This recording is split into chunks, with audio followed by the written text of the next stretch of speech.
This is better than expected, as Ryan Dunn is shocking everybody with his fantastic play for this Suns team, and he is going to be a standout rookie alongside Oso Ighodaro, the fan favorite. So how has James Jones been able to do this, and how will he fit into this fantastic system that Mike Budenholzer has already brought into the Phoenix Suns, as we've seen 2 games into the preseason? We'll be diving into all of this and more on this episode of Suns Digest. I'm Bruce Veliz, and you guys have been absolutely fantastic showing your love and support for the channel. So if you want to make sure you stay up to date on everything, keep hitting that like button to stay in the Suns algorithm. But without further ado, let's dive into the topics at hand. But before we get into Ryan Dunn, let's get into another topic, which is I told you point guard, point guard, point guard. And CJ said it too on our duo videos. If you've been a fan favorite, been paying attention to this channel since the beginning, you have known that CJ and I have stressed since the beginning of the entire offseason that the main issue with this Suns team was the assist to turnover ratio, and how having a point guard to be able to play these 3 guys and to set up guys like Beal, Booker, and KD on the offensive side is only going to make it so much easier. And the Suns went out and addressed that by getting Tyus Jones and Monte Morris, and they've already made their impacts already. Yesterday in the game with the Pistons, Tyus Jones had 7 assists with 0 turnovers. And if we want to look at this quote from John Villota, we can see that in 67 and a half combined minutes thus far in the preseason, Tyus Jones and Monte Morris have combined for 21 assists with 1 turnover. 21 to 1 assist to turnover ratio, not too shabby. And I would say that is an understatement. This is absolutely fantastic. That was the one glaring issue with this team, and it's seemingly looking like it is solved just like that. Now, obviously, this is going to be a little bit of an issue as Monte Morris, Tyus Jones, both are on veteran minimums. They're only here for this season. But if the Suns show that this can be their best team and they can win a championship with this squad, I only believe that a player like Monte Morris, who has said he's only working to be the best point guard that he can be and not trying to take over Tyus, would come back to be the backup point guard. And I feel confident that Tyus, working in Phoenix, being with Grayson Allen, being in a culture that appreciated him and wanted him to be their starter from the beginning, they would ultimately go out and he would come back as well. And that would only further the Suns' chances of pushing for this championship, being a championship contender, and being a top dog in the Western Conference. And that's what Matt Ishbia wants. That's what I want. That's what we all want here in Phoenix. So let's keep rooting for that, and let's keep hoping that this is going smoothly. I'm loving the additions of Tyus Jones, loving the additions of Monte Morris, and I'm just so glad that CJ and I were right on this prediction. Shout out CJ. What's up, my brother? But let's get into the next part, the part that you're all tuned in for today. Let's talk about these rookies. And man, these rookies are amazing, guys. Amazing. I am loving what I'm seeing out of Oso Ighodaro and Ryan Dunn. And let's not forget that not just like preaching for that point guard, CJ and I were preaching to keep these rookies, to keep these draft picks, to go into that young youth movement. And the Suns did exactly that. They traded back, got Ryan Dunn in the first round, and then traded back and got to get a second round pick to get Oso Ighodaro, traded up to then select Oso, and now they have both the players that they wanted. With Oso, they both had big games in the preseason. First game was more primarily with Oso being a factor in the post, but with last night's game, we're going to be breaking down and looking at that as well. So as we all know, the Suns went into Michigan State and beat the Detroit Pistons 105-97. And even though without Nurkic, Jalen Duran was controlling and dominating the post, the Suns were able to come out victorious. And there's a lot of tidbits that a lot of Suns fans are excited about. The threes are flourishing. Mike Budenholzer is making that a statement, a priority, and it is working with how this team is constructed, and fans are ecstatic.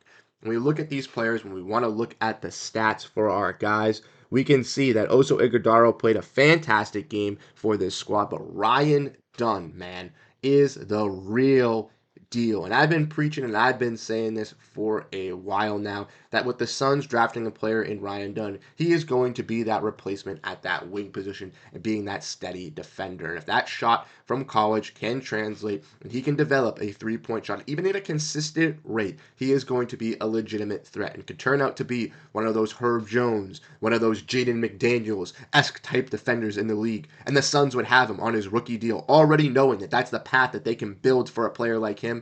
And I'm telling you, it is happening, ladies and gentlemen? Let's look at this.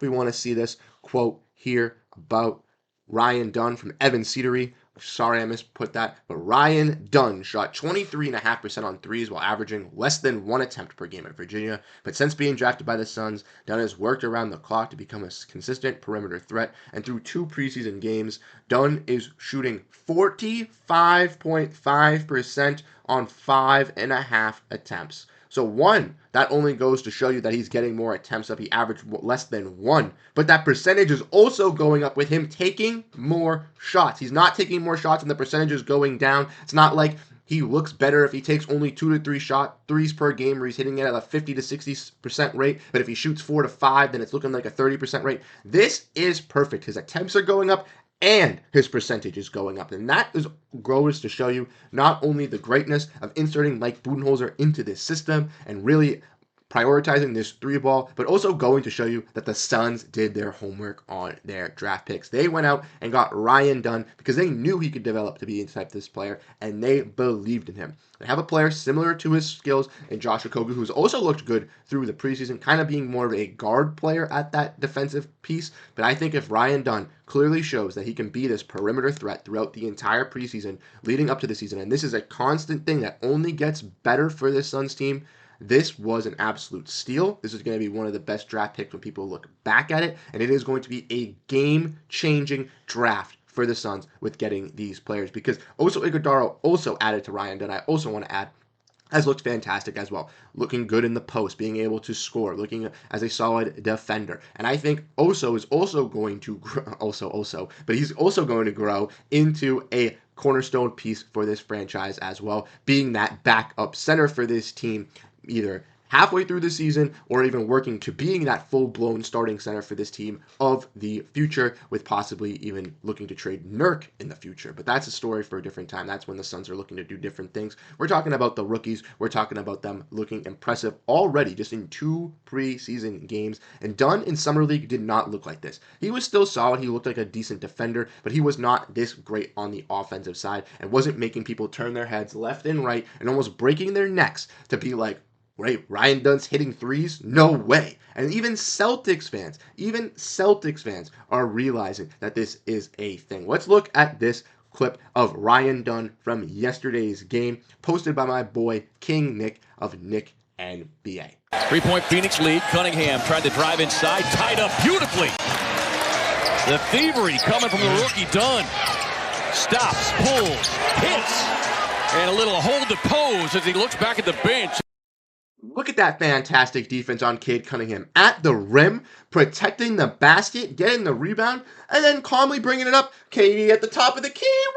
Woo! I am telling you, he is learning. He's going to get better. And with this wing group, it is only going to show his growth. If we want to look at the wing group for this team, we can see that for the Suns, courtesy of Spot Track, they have Kevin Durant, they have Ryan Dunn, they have Royce O'Neal, they have Bol, and then they have Moses Wood, and obviously Mamadi Diakite. Mamadi Diakite and Moses Wood I see being in the G League. I don't see them being on the team. So ultimately, he's competing with Bol for that third forward spot. And I think clearly he has shown that he could kind of fit into that role more at that 3. And I truly think that they do need that 3. Grayson Allen could also be listed at the wing position, but I think he'll be playing some backup too. So we're looking at some bench lineups already. I think the Suns kind of have some implications in what they want to do.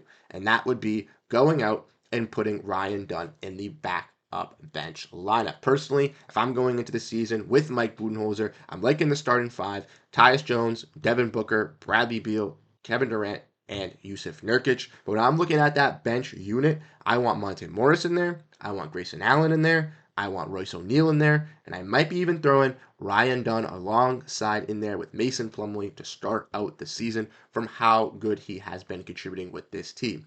Now, if it is looking a little too small, maybe they can't defend everybody, maybe throw a bigger body like a Mason Plum, like a Bol or an Oso Ighodaro in there to kind of combat that thing. But if not, if it is working or even Plumlee is looking bad, maybe a player like Ighodaro can also climb up those ranks and get into that backup bench spot by the end of the season. Both of these players are looking absolutely fantastic. Suns front office, I usually critique you. I'm usually calling you out for making stupid moves, but honestly, you deserve a round of applause. Matt Ishbia, James Jones, Josh Bartlestein, you guys nailed both of these draft picks. You nailed the draft. And as a Suns fan, I can't thank you more with the development of the Valley Suns coming in this season. It's only going to be great for Phoenix. It's only going to look better and brighter for their young talent that they can develop. And this is just the beginning of that in Phoenix. Like I said, let me know what you guys think down below in the comment section. What do you guys think about the rookies? How do you guys feel about Ryan Dunn, also Iguodala, this preseason? Drop down your comments down below.